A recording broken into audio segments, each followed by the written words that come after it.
Vamos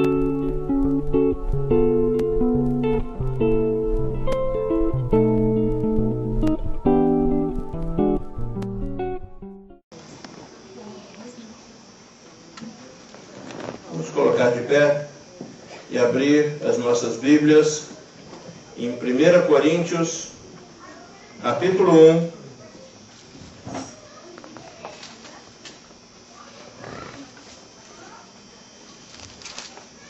1 Coríntios 1, versículo 18.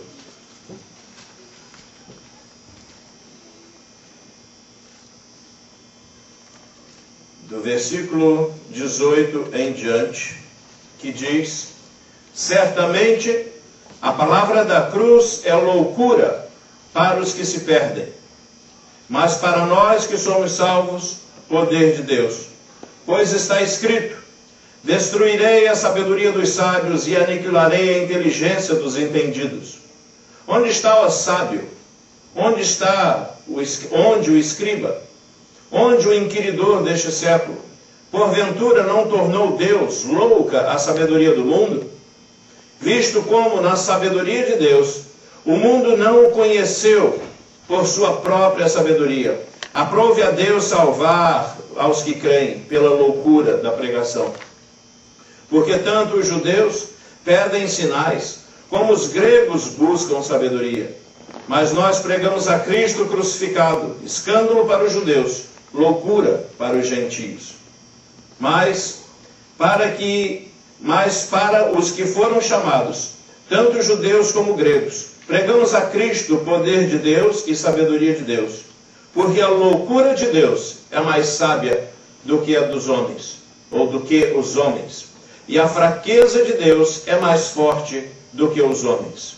Irmãos, pois, na vossa vocação, visto que não foram chamados muitos sábios, segundo nem muitos poderosos, nem muitos de nobre nascimento. Pelo contrário, Deus escolheu as coisas loucas do mundo para envergonhar os sábios.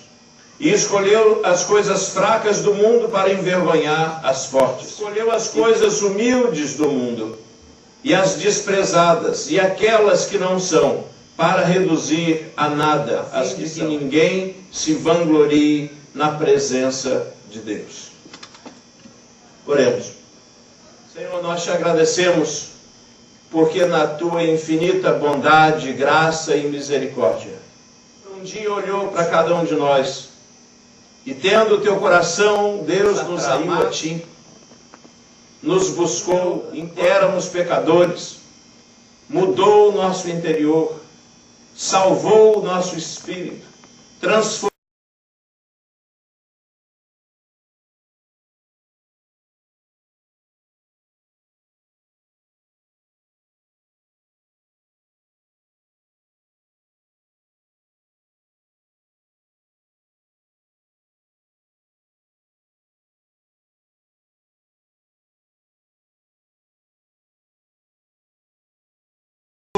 a nossa alma e habita em nós, pela tua graça e infinita bondade. Senhor, nós te agradecemos porque nós não somos dignos de sermos chamados teus filhos, por moto próprio. Mas te agradecemos porque Cristo, nosso irmão mais velho, te obedeceu e cumpriu toda a lei. E também Deus foi alvo de todo o juízo que era destinado a cada um de nós. E por isso, Senhor, é em nome dele, por ele, nele, que nós te pedimos. Que o Senhor esteja esta noite nos abençoando. É nele que te agradecemos pela tua graça e salvação. É nele que te agradecemos porque permanecemos de pé. Te agradecemos, ó Deus, porque o Senhor tem mantido esta casa com o teu poder, com a tua graça, com a tua bondade. E nós te pedimos, ó Pai, que cada um aqui, que cada família representada, em chegando a Deus no final deste ano, na época em que comemoramos o nascimento de Jesus, nós te pedimos que cada família possa estar agradecida, possa estar, ó Deus, realmente entendendo a tua ação em nossas vidas, e possa estar se disponibilizando para ser contada, ó Deus, entre aqueles, ou entre aquelas famílias, que expandem o teu reino e que se colocam nas tuas mãos como barro na mão do oleiro. Senhor, fica conosco essa noite. Encha-nos, ó Deus, do teu poder, da tua sabedoria, da tua graça e do teu entendimento. Nós te agradecemos por esta noite e te louvamos pela tua presença, no nome do Senhor Jesus. Amém. Pode sentar-se.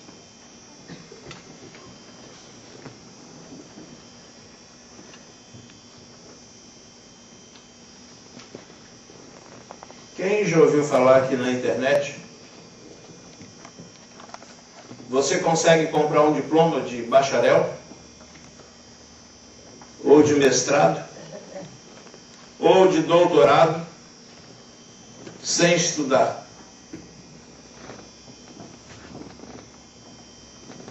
E será que tem gente que compra? Se está vendendo é porque tem alguém comprando. E o indivíduo pega o diploma, pega a carteirinha, e ele realmente quer usufruir de algo que ele não fez. Não é esse o sentimento também daquele que assalta um banco? Do que rouba um carro do ano? Ele rouba um carro e sai com o carro andando como se o carro fosse dele. E ele quer usufruir do manejo daquele carro, e é bem capaz dele roubar um carro até... Interessante, quase ninguém rouba carro velho, né? E carro feio ninguém quer.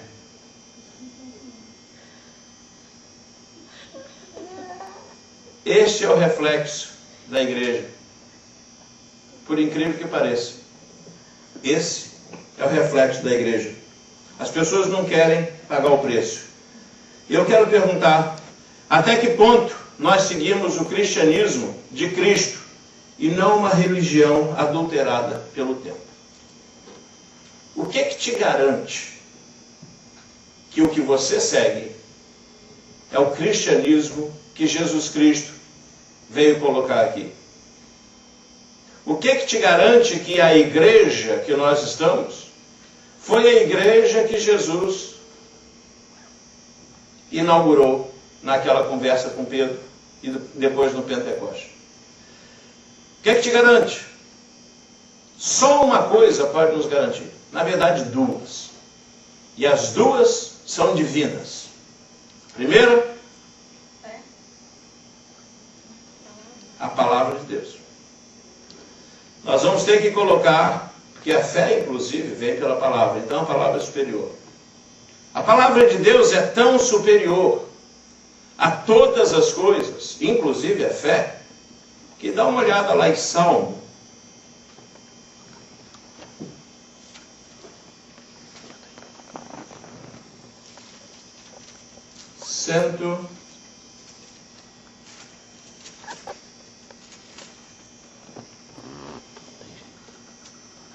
E 38, versículo 2.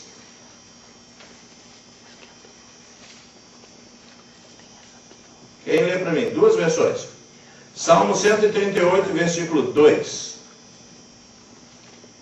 Constatar-me-ei para o teu santo templo, e louvarei o teu nome, por causa da tua misericórdia e da tua verdade, pois magnificaste acima de tudo o teu nome e a tua palavra. Magnificaste acima de tudo o teu nome e a tua palavra. Alguém tem outra versão? Pois magnificaste. Tem alguma outra versão na igreja? Tenho a tua promessa. Teu nome e a tua promessa. Alguma outra versão? Inclinar-me-ei para o teu santo templo, e louvarei o teu nome pela tua benignidade, pela tua verdade, pois engrandeceste a tua palavra acima de todo o teu nome. Esta versão é incrível, porque ela fala: engrandeceste a tua palavra acima do teu nome. Qualquer uma das duas versões, nos coloca a palavra de Deus lá em cima, porque na outra diz: engrandeceste acima de tudo o teu nome e a tua palavra. Nesse você vê o nome de Deus e a palavra de Deus equiparados.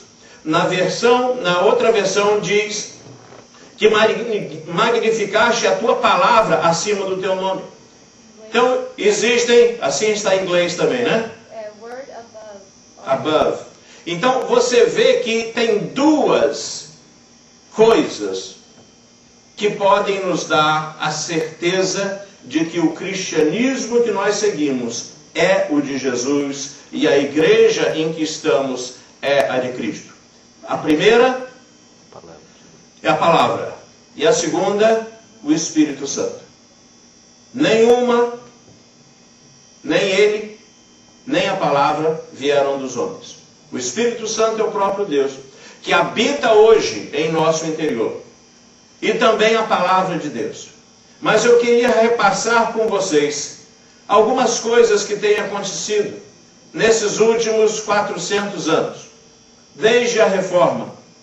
E a pergunta é: será que o cristianismo que pregamos por aí, o cristianismo que seguimos, é o cristianismo de Jesus? A primeira coisa que eu queria conversar com vocês é sobre uma teologia da glória. Está na Bíblia, ela está em Romanos capítulo 1, ela fala da glória de Deus. Nós cantamos alguns hinos, a Inódia nos faz entender a teologia que cremos, porque geralmente cantamos aquilo que cremos. Então, quando você estuda os hinos, Inódia, você vê que conforme o tempo passa, a Inódia muda. E dá mais ênfase nisso ou naquilo. Houve uma época em que você só tinha corinho e hino da volta de Jesus. Hoje nós cantamos que nosso Deus é soberano, foi Ele que criou os céus dos céus, criou a natureza, formou o homem. Essa teologia é a teologia da glória. É a teologia que está em Romanos capítulo 1, dizendo que os homens são indesculpáveis, porque tanto os atributos de Deus como a sua própria divindade claramente se veem naquilo que Deus criou. A divindade de Deus está expressada na criação. Os céus proclamam, declaram a glória de Deus, e o firmamento anuncia as obras de suas mãos. Um dia fala o outro dia. E nós sabemos disso. E Deus colocou esta manifestação sua na criação porque Ele quis. Ele é o Deus que criou. Ele assinou a criação com a glória dele. O ponto é que nós começamos a mostrar isso para o povo. E a igreja começa a se tornar uma igreja que só prega a glória. A igreja que prega a solução, que prega a cura, que prega a prosperidade, prega o poder da ressurreição, e se esquecem de pregar a cruz. E nós temos um sério problema quando as pessoas querem ir direto para o domingo da ressurreição, sem passar pela sexta-feira. É um atalho espiritual que vai criar nos crentes uma ideia errônea de quem é Deus. Igrejas supermercado. Você tem de tudo. Igrejas em que a ideia é ir ali porque Deus vai resolver todas as coisas. Eu vou na igreja para para que meus filhos não passem problema, para que eu melhore minha vida sexual em casa, para que a mulher continue bela até os 80 anos, como Sara. E daí por diante, é o elixir da rainha Esther, o bálsamo de mais não sei o quê, e você continua numa igreja em que faz propaganda, usa de marketing de uma maneira forte, e ninguém na igreja sai triste jamais, porque o pastor não fala mais de pecado, ele não fala mais de inferno, o nome do diabo não é citado, como se nem existisse, e todos saem nas nuvens, todos os domingos. Esta é a teologia da glória, que está na Bíblia. Só que quando você lê que a alegria vem ao amanhecer, o que é? Você teve que passar a noite chorando. Só que antes de Jesus Cristo ressuscitar, ele morreu. E esse atalho tem levado a igreja a crescer em números absurdos. Mas assim que um deles passa por um problema, logo se escandaliza e deixa. São pessoas que não foram acostumadas de jeito nenhum a sequer chegar ao ponto perto do que nós compartilhamos daquele missionário chinês. Preso, algemado, torturado por Jesus, sentado no cimento 20 horas por dia, cantando: dou graças.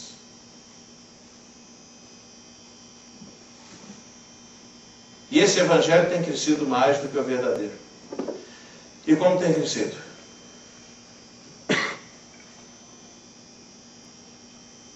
Interessante que Deus e tudo que dele conhecemos, nós não conhecemos porque ficamos meditando,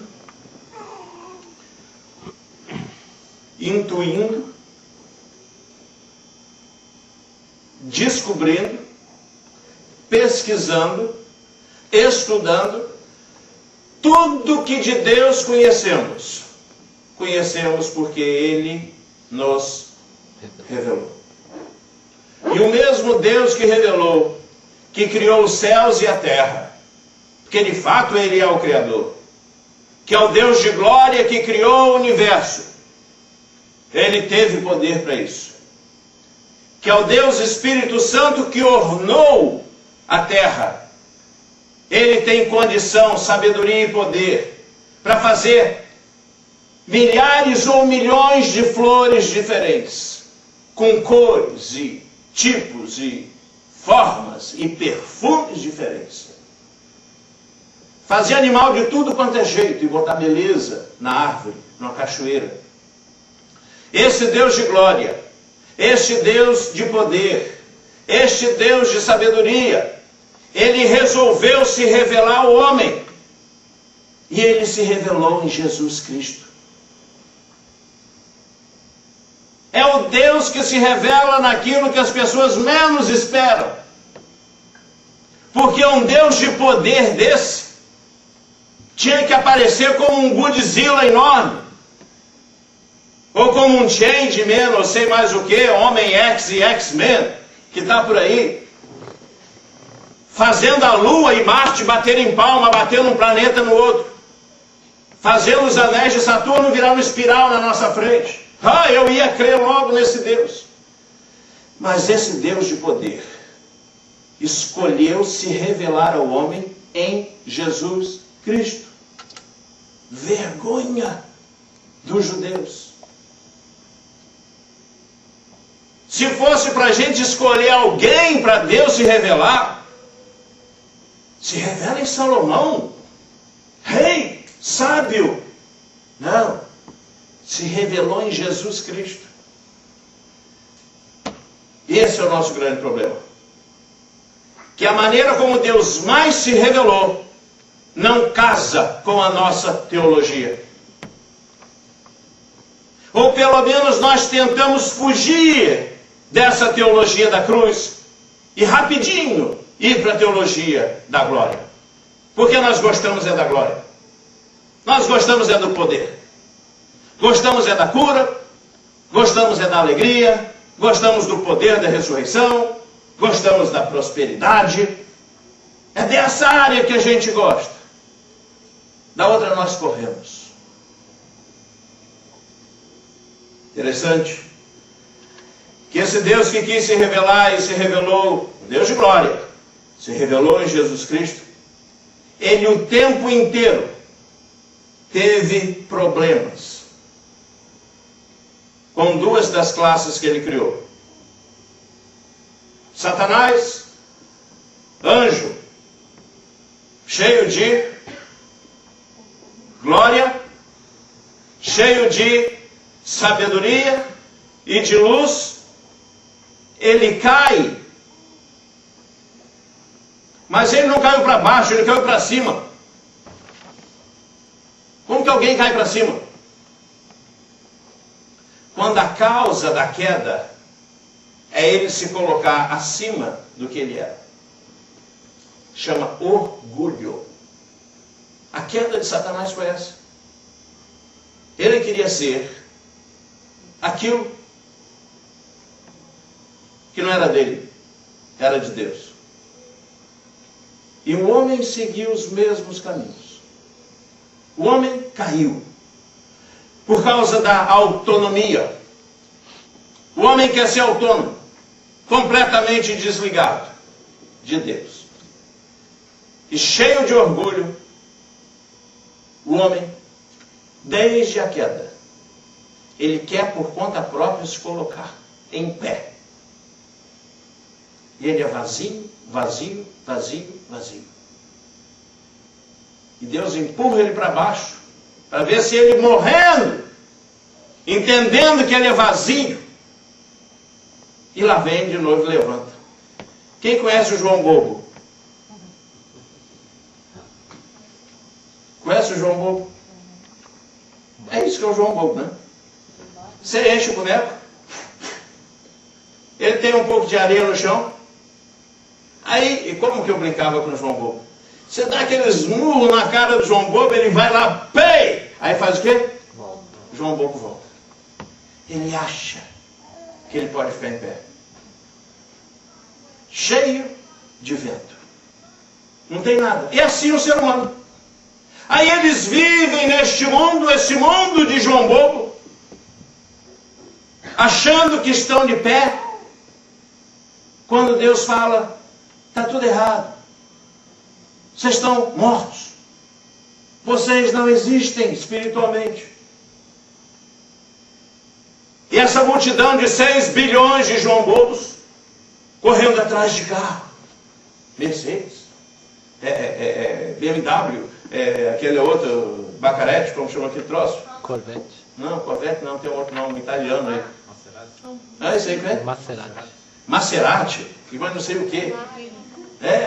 Yamamoto, tal, Ajinomoto. Esses nomes todos assim, né?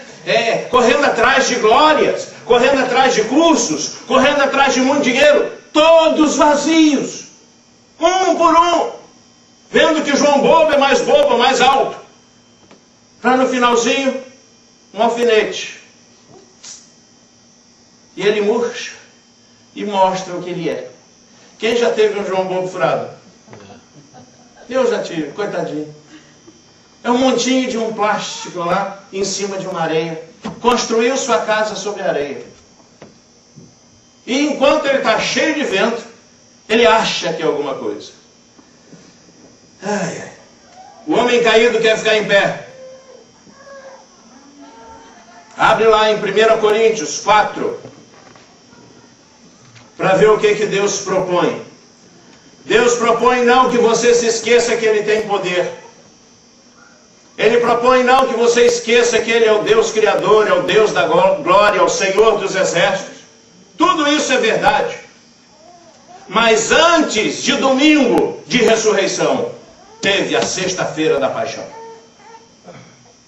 Antes de você usar a glória de Deus, antes de você usar a prosperidade, existe a teologia da cruz. E você tem que passar pela cruz. E as pessoas então fazem esse atalho, querendo o benefício do diploma, onde nunca estudaram. Querendo dirigir o carro que não compraram. Querendo usufruir das bênçãos e da glória de Deus, sem passarem pela cruz. 1 Coríntios capítulo 4, de versículos 6 a 13.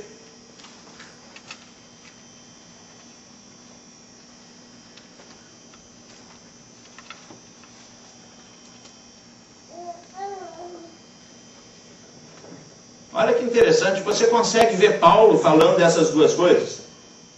A reforma que Lutero fez foi baseada em cima disso. Lutero descobriu que a igreja da época tinha abandonado a cruz.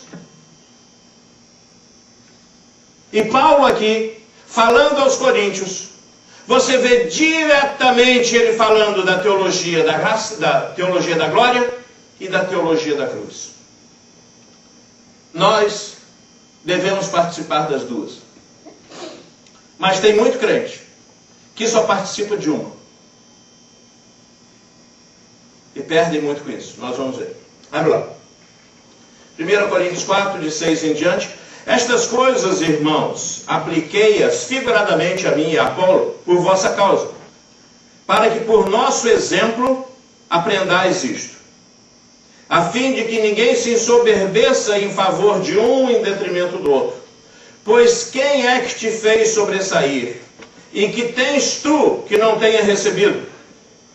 Gente, o que existe de bênção em nós, o que existe de bom, o que existe de bem, nós recebemos.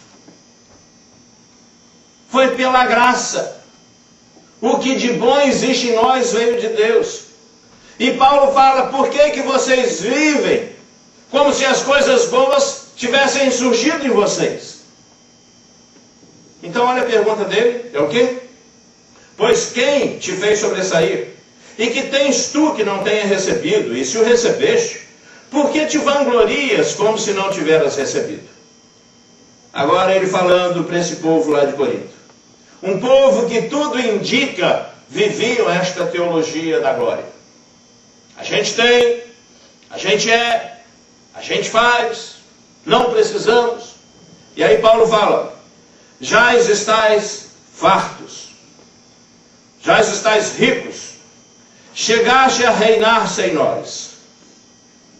Sim, quem dera reinasses, para que também nós viéssemos a reinar convosco. Porque a mim me parece que Deus nos pôs a nós, os apóstolos, em último lugar, como se fôssemos condenados à morte, porque nos tornamos espetáculo ao mundo, tanto a anjos como a homens. Nós somos loucos por causa de Cristo, vós sábios em Cristo. Nós fracos, vós fortes. Vós nobres e nós desprezíveis. Até a presente hora sofremos fome, sede, nudez, e somos esbofeteados, e não temos morada certa. E nos afadigamos trabalhando com as próprias mãos.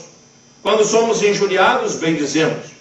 Quando perseguidos, suportamos. Quando caluniados, procuramos conciliação. Até agora temos chegado a ser considerados lixo do mundo, escória de todos. Que crente diz isso de si próprio? Mas é isso que muita parte da igreja de Deus hoje está passando e vive. Porque se você pensa que a igreja do Senhor é a igreja aqui nos Estados Unidos, ou no Canadá, ou em muitas partes do Brasil, você está enganado. Tem muita igreja do Senhor que eles não têm um sapato, e que vão para o culto descalços. E realmente são pobres. Quando a gente faz uma oferta aqui, e com essa oferta a gente consegue abençoar pessoas ou ministérios. O que é isso? Eu nem sabia que tinha isso. Isso é japonês, cuidado com esse negócio aqui. Quando a gente recebe uma oferta e vai agora comparar com outros países, que uma oferta às vezes é em torno de uma igreja cheia, $3, $4.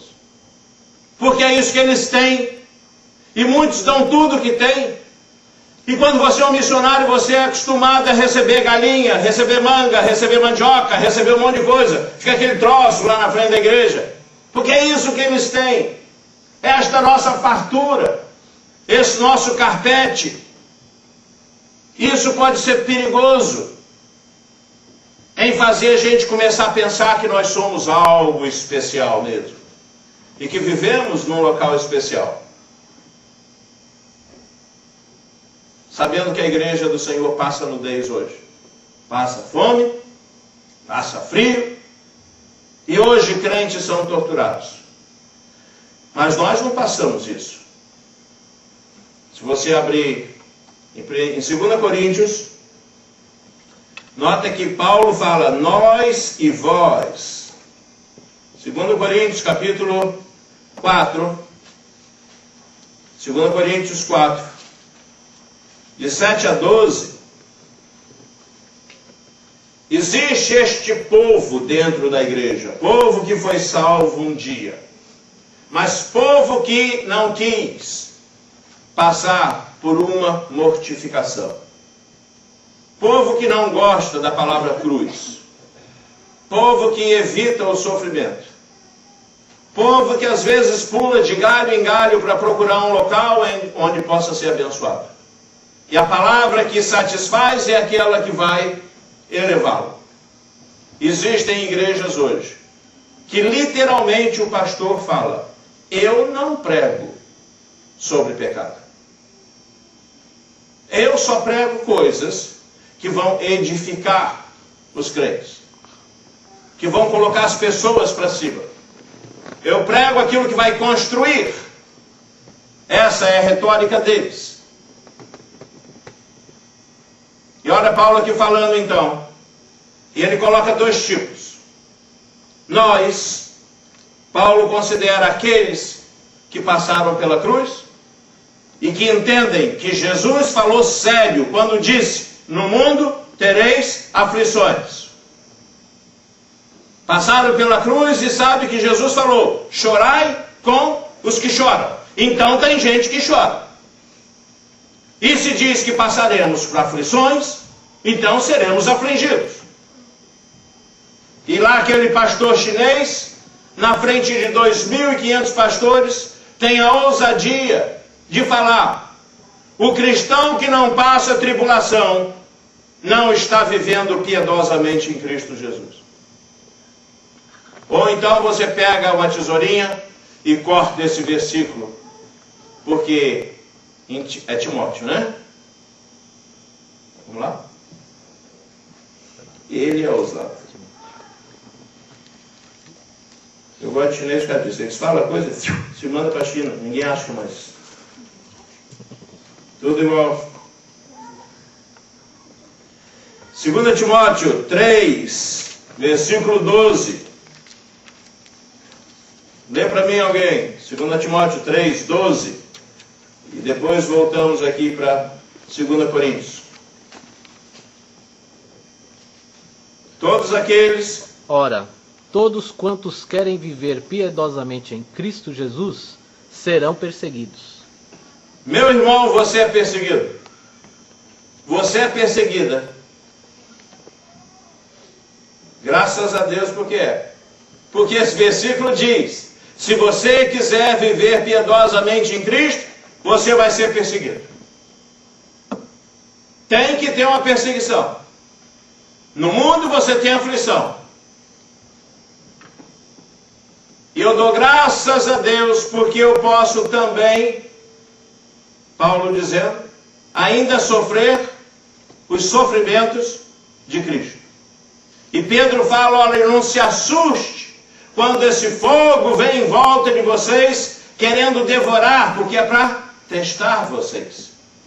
E fala de provações, e fala de testes, e fala de perseguições. Será que está falando mesmo da nossa igreja? Será que isso é uma igreja só?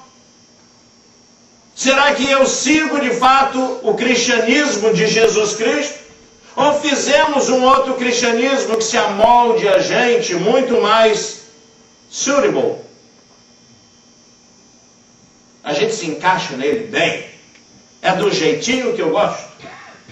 Será? Vamos ver Paulo lá falando. Então, 2 Coríntios 4. Temos, porém, este tesouro. Que tesouro? Jesus, a salvação, a glória de Deus, as bênçãos, as promessas. Temos, porém, este tesouro em vasos de barro. Eu tenho que sempre lembrar, eu sou barro, eu sou um vaso de barro, eu não sou um vaso de ouro, eu sou um vaso de barro, eu sou um vaso de barro. Para que a excelência, o que diz aí? Para que a excelência do poder seja de Deus e não de nós. E aí ele fala, em tudo somos atribulados, porém não angustiados.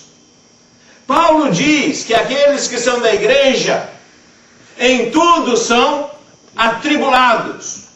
Então, quando o irmão está em tribulação, isto faz parte do que Jesus previu para a igreja ou não? Sim. Faz. Ele até fala como que a gente tem que fazer na tribulação. É o quê? Orar, ser perseverante na tribulação. O que mais?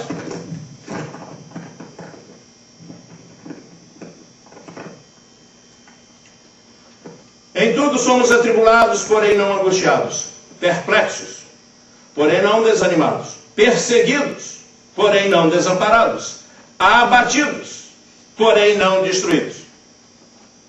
Levando sempre no corpo o quê? O morrer de Jesus, para que também a sua vida se manifeste em nosso corpo.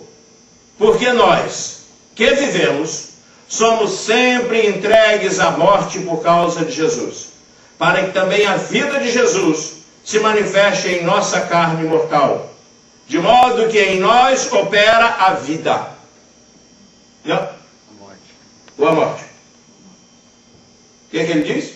Morte. Em nós opera a vida ou em nós opera a morte? Em nós opera a morte. Mas em vocês, só a vida. Então tem muita gente no corpo de Cristo em que só vivem a vida. E a morte não opera. E isto é interessante, porque se o grão de trigo não morrer, e um dia vai chegar ali na presença de Deus e falar, Senhor, mas eu tinha tanto poder, porque a tua glória é tão grande, e em teu nome eu expulsei demônios, em teu nome eu curei enfermos, em teu nome eu fiz maravilhas. E Jesus vai falar, apartai-vos de mim, eu nunca vos conheci. Porque se nós não formos ligados na morte de Jesus, nós não somos ligados na ressurreição de Cristo. E por mais que o povo queira atalhar, e se você fizer uma igreja, e ensinar nessa igreja, nós vamos ter um culto, e botar lá, 2 Coríntios 6, abre lá.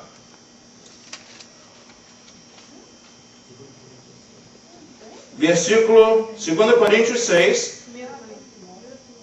2 Coríntios 6. Por quê? Não. 2 Coríntios 6, de 4 em diante. Pelo contrário, em tudo, o quê? Recomendamo-nos, ou recomendando-nos a nós mesmos como ministros de Deus. Paulo sabe o que está falando? Ele está falando, olha, tudo que eu estou falando Eu vivo. Eu posso falar com Paulo, seja meu imitador, como eu sou imitador de Cristo. Então ele chega nesse texto aqui, um texto lindo que eu acho. Ele fala, olha, em tudo a gente se recomenda. Em tudo a gente se recomenda. Em outras palavras, imita o que eu estou fazendo. Olha a imitação. Aí a gente coloca ali uma placa. Na próxima semana, vamos dar um curso de como imitar o apóstolo Paulo e Jesus Cristo. Venham todos aprender a imitar. Na muita paciência, vem aprender. Vai lá, versículo 4. Paciência, na o quê? Aflições. Pessoal, vem cá para aprender como passar por aflição. O que mais? Privações. O que mais? Angústias. Açoites. Nas prisões. Nos tumultos. Nos trabalhos. Nas vigílias. Nos jejuns. Ninguém quer saber disso na igreja. Não quer saber de oração. Não quer saber de vigília. Não quer saber de jejum. Principalmente não quer saber de prisão, açoite, angústia, nada disso. A gente quer saber, sabe de quê? De prosperidade, de festa, porque o Senhor é uma bênção. Porque Deus é um Deus de liberdade. Conhecereis a verdade vos libertará. Eu sou liberto, meu irmão, até da igreja, do pastor, de Jesus, de Deus, sou liberto. A autonomia do homem, ele sempre quis isso, é o João Bolton. Completamente vazio. E quer continuar em pé. Quer continuar em pé. Vai vendo aqui o que ele falou. Na pureza, no saber, na longanimidade, na bondade do Espírito Santo, ele passa para os frutos, né? No amor não fingido, na palavra da verdade, no poder de Deus, pelas armas da justiça, quer sejam ofensivas, quer defensivas, por honra e por desonra. Ah, mas o cara só quer por honra. Se tiver que passar por desonra, não. Por infâmia ou boa fama, não. Boa fama é minha. Infâmia, vocês. Como enganadores, e sendo verdadeiros, como desconhecidos. Por que não botou meu nome no boletim? Como que faz uma programação dessa e eu estava aqui, eu nem me chamou lá na frente? As pessoas não querem ser desconhecidas. Como desconhecidos, e entretanto bem conhecidos de Deus. Como se estivéssemos morrendo, e contudo eis que vivemos, como castigados, porém não mortos. Entristecidos, mas sempre alegres. Pobres, mas enriquecendo a muitos, nada tendo, mas possuindo tudo. Gente, é isso que Paulo falou, é nisso que eu me recomendo, porque eu imito Jesus Cristo. E esse caminho paradoxal dos opostos é um caminho sobremodo excelente, que só alguns seguem. E apóstolo Paulo nos dá esse mapa. Ninguém quer pagar o preço. Ninguém gosta da cruz. As pessoas odeiam a cruz e o sofrimento. Mas a cruz nos leva à autonegação. Em Mateus 16, 24, você lê: se alguém quiser vir após mim, a si mesmo se negue, tome a sua cruz e siga-me. As pessoas querem ir após a Jesus, mas nada desse negócio de se negar, e muito menos esse negócio de carregar a cruz. Eu acho que a igreja que nós seguimos não é uma igreja que Jesus criou. Nós fizemos uma outra muito melhor. Me dê um pouquinho d'água, por favor.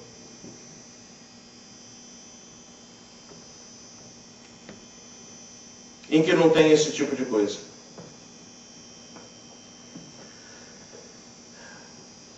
Se alguém quer vir após mim, a si mesmo se negue. tome a sua cruz e me siga. O que é um paradoxo?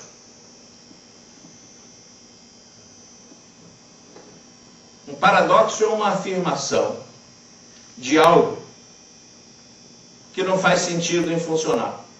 Não dá certo assim. Um paradoxo é algo que, por si mesmo, não era para dar certo. Mas interessante que Deus resolveu esconder a sua revelação num paradoxo. Em Jesus Cristo.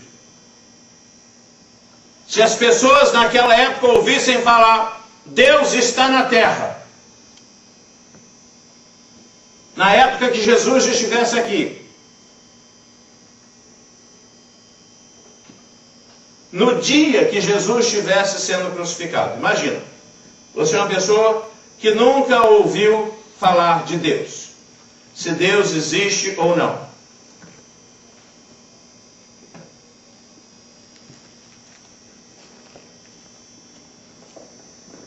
Aí alguém chega para você e fala, olha, Deus está na terra hoje. Onde você ia procurar? Deus sempre prega essa peça. Lá estava Elias, conhecedor do poder de Deus, que fez descer fogo numa fogueira toda cheia de água. E ele foi lá para aquela montanha e passou o que é um terremoto. Deus não estava ali. Passou depois o quê?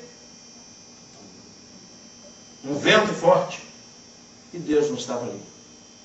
Depois passou um sício, uma brisa. Fraquinho. Ali estava Deus. Deus prega essa peça. Ou na verdade isso não é a peça que Deus prega. É a maneira como Deus resolveu se revelar. Ele se revela naquilo que é mais oculto.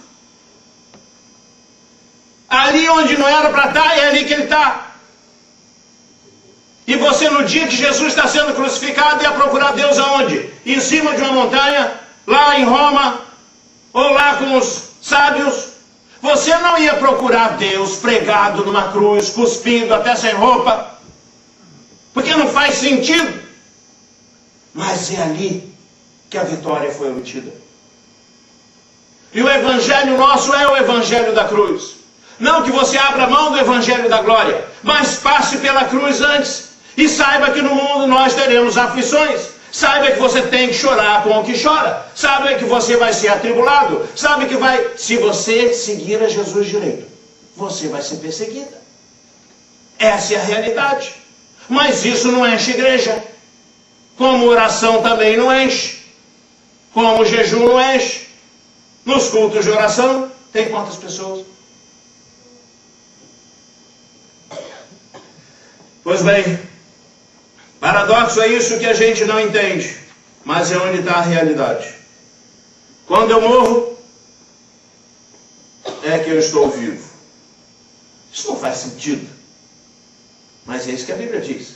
Aquele que perder a sua vida por mim, ganhá-la-á. Mas aquele que resolver ganhar a sua vida, perdê-la-á. Isso é um paradoxo. Quando sou humilhado, ele me exalta. E o padrão da cruz está lá em Filipenses, tende em vós o mesmo sentimento que houve para com Jesus. Pois ele, subsistindo em forma de Deus, não julgou com usurpação ser igual a Deus, antes a si mesmo se humilhou. E foi obediente. E obediente até a morte. Como ovelha não abriu a sua boca, e morte de cruz. E diz assim, tende em vós o mesmo sentimento que houve para com ele. Quando eu sou humilhado, Deus me exalta. Porque Deus resiste o soberbo, mas dá graça ao humilde. Você quer estar do lado de alguém que vai ser exaltado por Deus? Esteja do lado dos que são humilhados. Não se engane. Não pega aquele que é exaltado, que esse daí um pouco vão tirar o tapete dele. Ou o diabo tira, ou o outro tira, ou o próprio Deus tira. Porque no caminho de Deus, você é humilhado, Deus vai te exaltar. Esse é um paradoxo de Deus. Quando eu dou, é que eu recebo. Mais abençoado é dar do que receber. Esta é a teologia da cruz. Quando eu sou fraco, é que eu sou forte. Não tem nada mais poderoso na igreja do que a fraqueza. Enquanto as pessoas acham que a força da igreja é o poder da igreja, é o dinheiro da igreja, é o número de gente da igreja, o que tem força na igreja é a fraqueza. Quando as pessoas são fracas e necessitam de Deus, porque o poder se aperfeiçoa na fraqueza. E Paulo, no crescimento espiritual dele, prova isso. E Deus fala, a minha graça te basta. E ele descobre que quando ele é fraco, aí que ele é forte.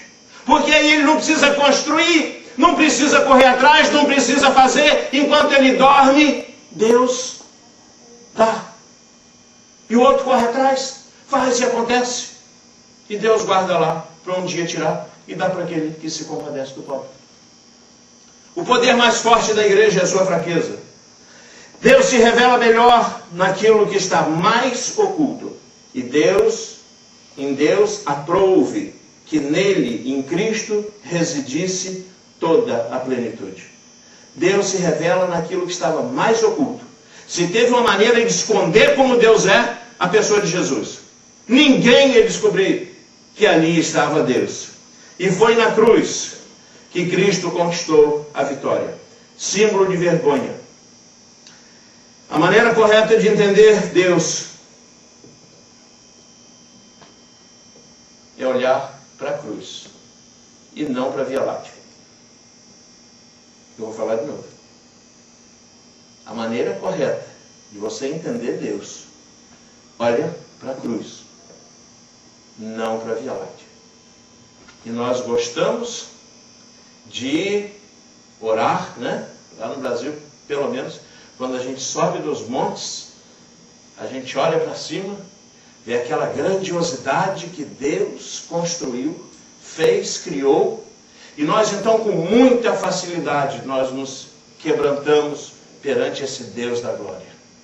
Só que ali não foi a maneira como ele resolveu se revelar. Embora ele tenha criado isso, e ele tenha todo este poder, o poder todo dele se canalizou quando ele resolve se humanizar na pessoa de Jesus. Vergonha, onde não tinha beleza, cruz, lugar de ladrão, salteador, e ali Deus se revela, porque não é pela razão, não é pelo raciocínio, nem pela lógica que você vai conhecer Deus, mas pela fé. E eu queria terminar lendo uma coisa que Lutero escreveu. Eu queria que o Wilson Bento lesse.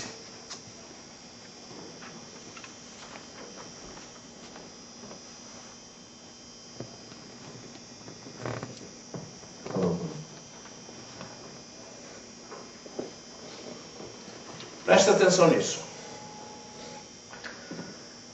O raciocínio de Lutero seguia uma determinada lógica. Para ele, os teólogos da glória, além de entender mal a Deus e a salvação, pois não conseguiram ver as coisas pela perspectiva da cruz, também distorceram o restante da realidade, avaliando tudo de maneira errada. A verdadeira realidade não é o que o mundo e a razão pensam que ela é. A verdadeira realidade de Deus e sua salvação é paradoxal e oculta nos seus opostos. A razão não é capaz de entender nem de experimentar isso. Julgada pelos padrões da razão e da experiência, ou seja, pelos padrões deste mundo, a verdadeira realidade é irreal e seu exato oposto é real. Somente a fé pode compreender essa realidade verdadeira e paradoxal. Entenderam? Outra que riu. No meio do caminho já estava assim, rapidinho, Lutero falando. Ele fala o seguinte: ele acha que os teólogos da glória só falam das bênçãos, só falam do poder. Eles, além de não entender direito como Deus é, eles também não entendem a salvação, e o resto do mundo inteiro eles entendem errado. Porque para esses teólogos, aquilo que não é, é o que é verdadeiro. E o que é verdadeiro para eles é irreal. Ou seja, Deus é irreal. O sofrimento é irreal. As privações são irreais. A cruz foi uma coisa só de Jesus. Quanto que a realidade de fato de Deus não é essa. É que a igreja participa disso tudo. Então esses teólogos só da glória, e que só falam de bênção, e que só falam de melhoria, e que só falam de coisas boas, mas não ensinam a gente a passar pela aprovação, não ensinam a você a passar privações, não ensinam a depender de Deus, porque a gente já tem tudo, e só busca esse tipo de riqueza espiritual, mas que não é. A gente acaba traduzindo isso também para tudo aquilo que a gente pensa do mundo. Aí carros começam a fazer muita importância. Dinheiro começa a fazer muita importância, posição também, e de repente a igreja está toda contaminada por isso, com homens e mulheres brigando por posições, e um destruindo o outro para que possa ter um melhor local ao sol. E é isso que Lutero foi contra. E ele falava que a gente tinha que voltar à teologia da cruz. Mas sabendo que eu entro pela teologia da cruz, e eu sou recompensado no domingo. Eu não passo o tempo todo na sexta-feira. Jesus não passou o resto da vida na cruz. E assim como a tristeza pode durar um pouco, com toda certeza você tem vitória depois. Mas você é um crente que sabe passar por tribulação. É um crente que vive na realidade de Deus. É um crente que foi treinado, como Paulo, a estar bem na escassez e na abundância. Isso é o corpo de Cristo. Esta é a realidade. E se você sai daqui e vai para o Quênia e se encontra com uma igreja pequenininha, você se encaixa muito bem nela, porque você sabe o que é passar a privação. E de repente você sai de lá, vai na Noruega, está com o rei da Noruega que é crente, você sabe comer caviar sem nenhum problema. Mas também você sabe comer berdueca, se for preciso. Se você não sabe o que é um mato que dá no pasto, quando não tinha comida nenhuma, os missionários pegavam e faziam uma salada de berdueca com abacate verde. Então, você sabe tanto uma coisa quanto outra. Isto é a igreja de Cristo. Esta é a teologia da cruz. Vamos colocar em pé.